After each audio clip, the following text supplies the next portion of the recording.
Hello mga lods, magwa-water pump tayo ngayong araw kahit na umuulan. Kulang yung ulan para sa ating tataniman na palay. Yan, tatakpan lang natin ang putik at plastic yung magkabilang dulo. Assemble natin bago tatalian ng goma para hindi sumingaw.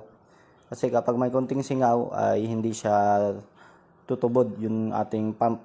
Kailangan wala siyang singaw. Magkabilaan po yan na tatalian. Kasi kinulang yung ulan sa ating tubig dahil ang ating lupa ay kaingin at hindi siya naistakan ng tubig. Kaya kailangan natin mag-water pump. Yan, susubukan na natin, lods.